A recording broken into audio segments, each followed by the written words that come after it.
Car salespeople have horrible reputations. Begging the question, do good liars become car salespeople, or does a car salesperson become a good liar? I fell into the second category. I never sought out to become a car salesperson. I never even grew up being around cars. I'm not a car guy. My family has driven nothing but plain vanilla Toyotas since 1987 when my dad got his first Camry and never looked back. How I got into the car business, I was downsizing my 2011 Highlander into a 2016 RAV and happened to be transitioning careers, so I asked if they were hiring. I was at local car dealership until a few months ago in February of 23. I've been doing the car consulting since. You have to be an excellent liar to be a top-tier, successful, profitable car salesperson. There's no way around this. You could sell a lot of cars with high discounts and give them away as an order taker, they say, or sell a few cars for a lot of money. It takes skill to do both, and I unfortunately had that skill.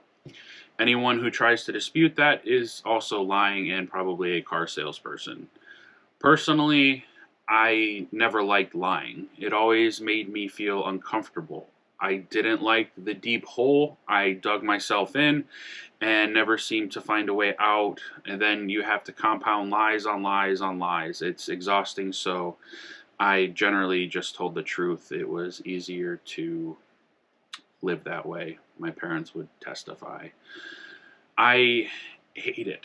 I do not have the memory to remember who you told what, to have 5 stories about the same situation. It just wasn't for me. When I started selling cars, a customer would ask for more of a discount. It started small with saying, no, I can't give you more of a discount, knowing full well I could. They were just little lies at first, like there's no more discounts to be had and there isn't enough markup in the car to give you any more money off. Or saying things like, this is as much as we can give you for your trade, knowing full well that we valued it at more money and we were holding money on it. They call it holding gross or holding on the trade. Things like agreeing on an interest rate that is too high, but knowing that we're marking it up 2 percentage points, and knowing how much other things are marked up as well too. It's sickening. The car business is a business, after all, a for-profit business, and they do need to keep the doors open. It wasn't my business, so why should I care how much money the dealership made? The owners did well enough on kickbacks and packs and owning the land the dealerships were on. Heck, the rumor was they made more on the land themselves than on the dealerships. After 6.5 years, I became an excellent liar. A customer walks in the door. How much does a RAV4 start at? Well, depending on the customer and what I size them up as, the RAV4 starts anywhere from $33,000 to $34,000 and goes up from there. Saying it with confidence helps. In the back of my mind, I was ready if the customer was to say something like, why does it say it starts at $28,000 online? Then depending on the customer, I could say things like, that's not all-wheel drive, or that doesn't have delivery to the dealership, or it doesn't have this package. Maybe that's a model they don't ship to our region, even. Then the customer puts down a deposit or not, and when we didn't have any RAVs on the lot, there was no way to know what I was doing. A RAV4 LE does in fact cost about $31,000 with all-wheel drive delivered to the dealership and maybe some floor mats. I found myself having to keep notes of who I told what a car cost to make sure that I didn't tell them less or more than I initially told them and jeopardize the sale. I did have the tendency to use the same lies repeatedly to keep the amount of lying in check. So at least when I did lie, it was the same lie or the same story. Listening to other people tell lies was always interesting. Not that I wanted to use their lies for myself, but just more the creativity level involved in the lie. Sometimes they were very creative. Other times it was like, how does the customer not know you are lying out of your butt? Slowly but surely, that's how I became a car salesman who told lies to benefit my pockets, to the tune of $99,000 in my first year in car sales, to topping out at 242 to and $284,000 in income a year in my final 2 years. The more money I sold a car for over sticker, the more money I made, whether the customer knew they were paying more money for the car or not. Eventually, I didn't even feel bad about it. If the consumer didn't do their homework enough to know I was ripping them off, how is that my fault? Now I'm stuck with the guilt of knowing what I've done to consumers and what local car dealership did. And that's why I'm doing everything I can to get consumers as much money off of a car as possible. To address the other side of the question, does a good liar become a good car salesperson?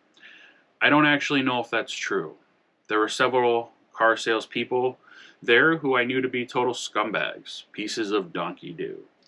More often than not, they were lazy, always looking for handouts for management, sitting and chatting, having their coffee and cigarette outside, talking about how many cars they sold and how much money they made at their last dealership. Well, then, dummy, why did you leave? Come here and sell 7 cars a month, half of them coming from your buddy, the manager. I do often wonder how managers sleep at night, knowing how many lies they have in their head. Like this gem. Everyone is on the same playing field, and we don't give out any more leads to anyone else. Is probably one of the 500 lies I was told over the years. I think the world of you, the GM would say. A real example for you. I was the first person to greet these customers at the door, and they asked for a different salesperson. Let's call him the Puppet Master. I then asked a manager, let's call him ET, to tell me if he could find out how that salesperson got these customers. Because when the Puppet Master greeted them, it was for the first time. He did not know them. Hello, my name is Puppet Master. Nice to meet you. You're looking at this car. The manager said he must have greeted them. I said, no, I greeted them. ET then said he must be a previous customer. I said, no, the Puppet Master greeted them for the first time. Then he just said, who knows? I don't. I had asked them their name so I could look them up later, having this weird feeling. Well, sure enough, E.T., the manager, had assigned the customers to the Puppet Master. Liar, liar, pants on fire. That is what the car business is filled with. Liars who got into the car business or people who become liars in the car business. Either way, the car business is filled with them. Not saying 100% of the people in the car business are bad people, but more often than not, that is the case. But my message today is that there is hope. You can hire me to help you navigate through all of the BS. And there's a lot of it, so please call me. Because I work for you, and when you hire me, I don't want anything from this dealership's lying employees. I want to save you every single dollar possible on that car you want. Whether you're buying, leasing, no matter where you live, I can help. I want to help you save as much money as possible to help me level out some of the lousy karma I've been steadily accruing the past 6.5 years. How do you know you can trust me? I've made a video about proving what I do, but if I don't save you my fee, I work for free. Isn't that enough to say? Have a crazy car salesperson story of your own to share? Please let me know. I would love to hear it in the comment section below. That is it for today, but keep an eye out because I'm recording my next video right now.